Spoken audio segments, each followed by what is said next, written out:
ズステIndia。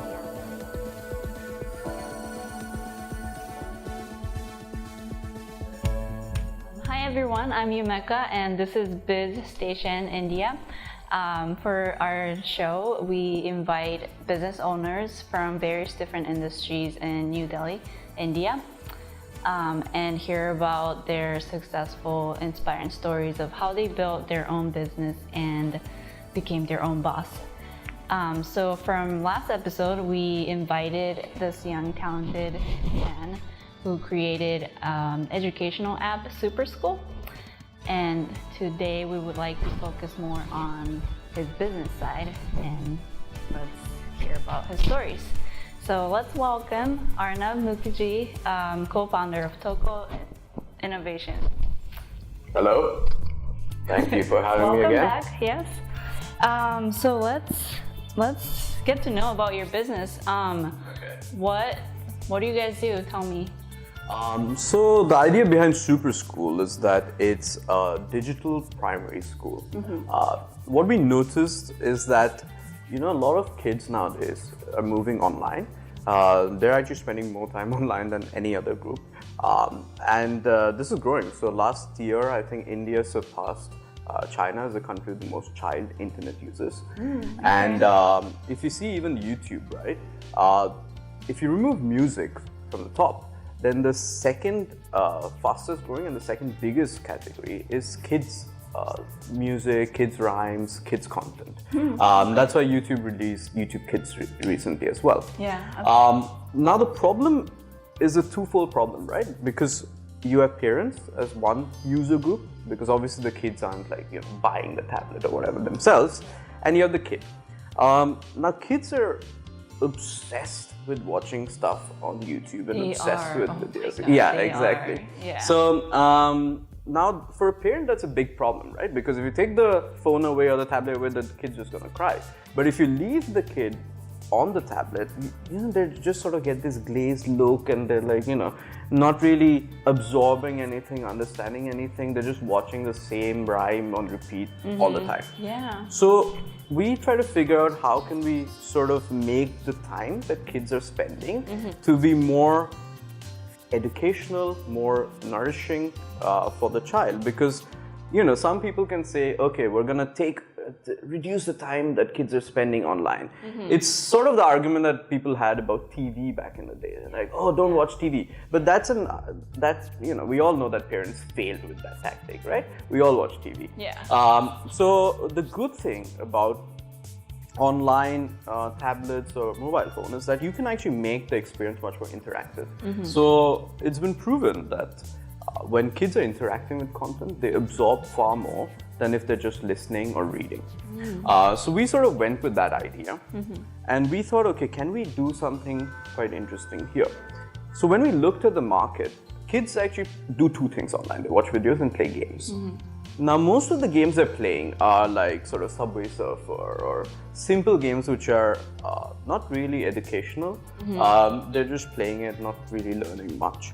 So we thought, can we take those same games, which kids love, and add a learning there on top? So that was sort of the basic idea behind it. Now we've actually made about 52 games, and we keep adding new content every week, which covers all of kindergarten, preschool, and first grade syllabus. So we looked at the syllabus of India, we matched it with the Common Core curriculum in the US, and then we also added a few more extracurricular stuff like music and other things like that. Yeah. So I'll give you an example of what I was saying. Yeah. Right, so we have Subway Surfer. It's a running game, right? You run, it's side to side runner, endless runner. So we added a layer where you can learn about healthy and unhealthy food. So you're supposed to avoid unhealthy food, and when you eat something healthy like carrots, it says carrots are good for eyes. So we use the voice to sort of keep the learning going on while the kid is just playing the same game. Yeah. So similarly, you have those sort of Candy Crush sort of games. So we use that to teach kids about animals and their sounds. So we all know dog does barking. But then what does barking sound like? What does a rhino sound like?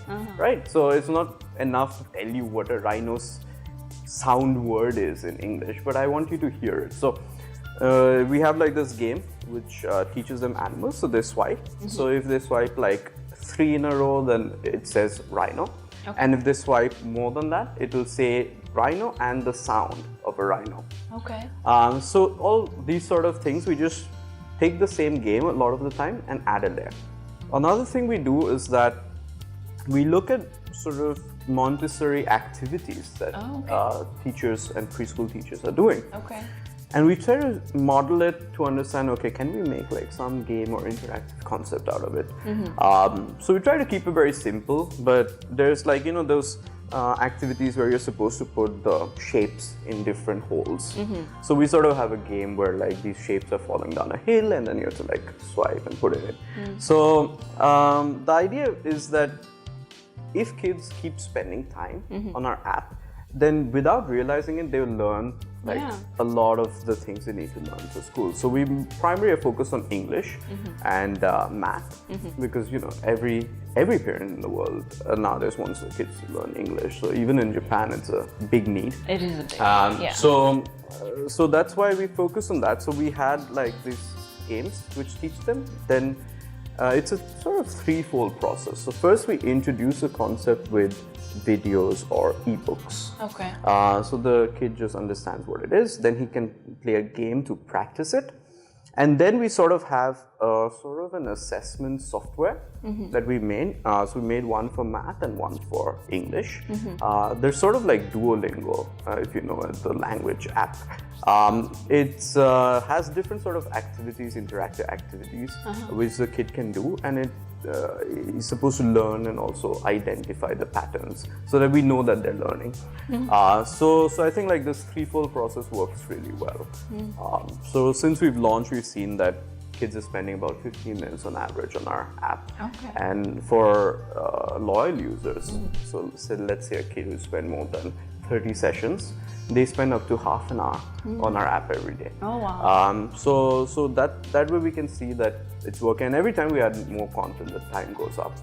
So that's basically what we focus on, and we think like there's not much on the market doing it. Before actually, let's say the early 2000s, a lot of websites had come up with similar concepts. Now the problem for those websites was that they focused on flash technology, which you can't use nowadays on the mobile. So some of them try to do like have a modified web browser to do it, but it's a really bad experience. So we made it all HTML5, so it can be on mobile. And you can keep adding more content so that it can be like a platform essentially. So you can keep adding, removing content, and we also put in a download feature. So in Japan, it's probably not a big problem, but in India and our other markets like Philippines, for example, sometimes people don't have access to internet very easily. And mostly a lot of usage actually comes when you're outside with the child and the child suddenly starts crying. So the parent really wants the app at that point of time. So we have a download feature so that they can download all the content, play it offline as well. Oh, okay, that's cool. Cool. Wow, that was a lot of information. But I agree that kids spend a lot of time on tablets and phones. They're totally getting addicted. Sometimes hours and hours. Like the funny thing though, I'll tell you, is that so I have a relative, so she's like maybe 2 years old, right? Her parents swear that she spends only 1 hour every day on the phone. A lot of parents do that, yeah. But every single time I've seen her, she's been on the phone. So clearly she's spending much more than 1 hour every day, but her parents are like, no, we restrict it. They don't. They can't. Yeah. Even if I go, she'll like snatch my phone and she'll start watching on the side. Yeah, they're totally. Yeah, so it's better to spend it on educational app. They're gonna spend the time anyway. Also fun, So another thing you're working on right now is interactive marketing, right? Can you tell me more about the current work with Nickelodeon? So actually the good thing through this whole process of making games is that we had to nail down a way to make content very fast. So that gives us a big advantage in the market. And so then we thought, okay, if we can make content fast, can we even collaborate with some companies and help them make content? So Nickelodeon actually makes a lot of games, and they're gonna, I think, launch a whole new part of the website which will have HTML5 games. So we're making a lot of content for them. We're also looking to partner with a few companies to do something interesting. So for example, in hospitals, we're trying to get this sort of VR experience to reduce the pain of vaccinations. So we're pitching to a few hospitals, and we're working also, soon we might be working with Boot, which is sort of Netflix of India, to launch their Woot Kids app. Because they want like some interactive educational content in that as well. So we're looking to partner with different companies to do exciting things. Another interesting thing we're looking at is liquor marketing. So liquor marketing always uses surrogate marketing in India. So they try, because they can't just say like buy whiskey as an ad. So they have to say like buy cassettes and CDs of this brand, or like buy something else. So a good thing that's been going on around the world is that games, because a lot of people are spending so much time online, right? So games have become a very good way for a brand to engage with customers. So it's being used as surrogate marketing nowadays. So we've come up with a few ideas of how games can be used to promote brands. This was done pretty successfully in Korea, and also Malibu Kahlua did it in the US. They launched this sort of bowling game app, and it had like 5 million downloads. And the good part of it is that if you just see an ad online, like a banner ad or even a video ad, your recall of that brand is very low actually. It's you don't like, you just when you're on Facebook also, you're just swiping through, you sometimes see a video, but you're not going to remember it after 5 minutes. So if you're interacting with it, if you're playing a game related to it, if maybe you're sharing your scores with your friend, then you're going to remember that, okay, I played a Malibu game. I'm not going to forget that. So that's a big advantage that we can provide. So we're looking to partner in these sort of ways with companies. Okay, cool. So what is the toughest thing running a business in India? Well, you run a business worldwide, but no, but there are a lot of tough things. So especially for me, it was a sort of a reverse culture shock when I came back from the US, because I'd never worked in India before, and there's a very high level of unprofessionalism in India, which is a bit surprising when you first get to it. So initially we were actually making a sort of product, like physical product, card game. So then when we're going to people to sort of get quotes or anything, like to get the work done, it was all the standard, the quality of work was very low. Like you have to supervise about like 3 or 4 times more than you would normally. I'll give an example, right? So we had this card game called Astra. So that's the book. We're having a book coming out on it by Penguin at the end of this year. So Astra, we actually went to card makers in India. And they said we'll do everything fine, and I said okay, whenever you're producing it, I can come and do the quality check, but they didn't call me. And then it came out like all the sides, the borders were all messed up. Like it wasn't a line in the center; it was all like everywhere, right? And then one of my friends wanted to take the idea to Thailand, because they also have Ramayana as their core mythology.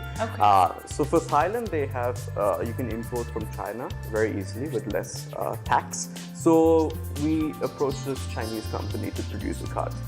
We didn't do any oversight. We didn't go to China, nothing, and it came out absolutely perfect. So that's the difference. It's a big thing to get used to. Definitely, I'm still getting used to it. Another thing, you run a business with your brother. How does it work? Like, do you guys ever have a fight? We always have fights. We're both very strongly opinionated people. So yeah, initially it was a bit tricky understanding how both of us work. Because he works in a very structured way. Like he has like he'll put 5 deadlines on himself every day, even if there's no real deadline. Oh, wow. And so initially he wanted me to work that way, and I'm like a little bit unstructured way of working, so it was hard to get used to it. But we understand the base idea. We get each other very fast. I think like that's a hard part, because if you're doing management or you have like an idea or something you want to go towards, or even discuss the pros and cons of something, it's very good if you have somebody who immediately gets the direction you're going in. Otherwise, you just sort of spend so much time explaining it or like understanding what is the core thing. So if you understand it very fast, you can reject it very fast, or you can go towards it very fast. So I think that's really good. Yeah. And you guys grew up together, so you probably understand each other better. Yeah, but there's a 6-year age difference, so. Oh, okay. Okay. It's a big age.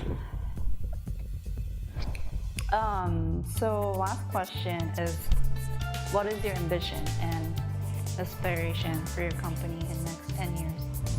Well, next 10 years is a very long time for a startup to think, but next 5 years. No, definitely what we're trying is that in the next 1 or 2 years, we want to have the biggest library of interactive educational content in any app in the world. Currently, I would say our app is about 3rd biggest library. So definitely that's one thing we want to do. Other than that, we would like to have relationships with publishers. So our current app is being published by Nazara Games. And so we want to make more games or different types of experiences which can be published as well. So that's basically what we want to do. So in about 5 years, maybe we'll have like 5 or 6 properties. Also could have like some tie-ins with TV shows or comics or things like that. That's why even Superschool, if you see the app, we have focused a lot on having the same characters repeating. So that's the idea, that not just it's a utility for parents, but once a kid starts using it, and if they like the characters, it can be spun off into toys or other types of content. Okay. Yeah. I just came up with another question. So you are very familiar with Japan and Japanese people. Do you have anything you want to work with Japanese companies or? Well, I think Japanese companies are probably the most creative out there. So I think mobile gaming. So I remember last time I was in Japan, it was really weird for me that the only ads on TV I saw were vehicle ads, like car ads, and mobile gaming ads. So that seems to be the whole Japanese economy. I think nowadays even like animation companies in Japan are struggling. So I feel like opening up a new market in India is a very good opportunity for them. I think one company tried it with Nihodo Media. They've made a company, sort of a bridge project between Japan and India. And I think like more sort of these projects can work really well, because if you're making animation one of the biggest markets, of course in Japan they target adults, but in generally traditionally animation targeted kids as well. And India has more kids than China, US and Indonesia combined. So I think it's a big market opportunity which they're sort of missing right at this moment. So it would be great to work with some companies to collaborate on doing not just games but different types of content and BizSte. Well, thank you for watching this video. Please like or comment this video. Please subscribe for other inspiring business owners that we're going to interview. And if you're also business owners like Arnav and would like to be featured in our video, please give us emails or comments on this video. Thank you for watching. Thank you. Bye-bye. Bye. BizSte India.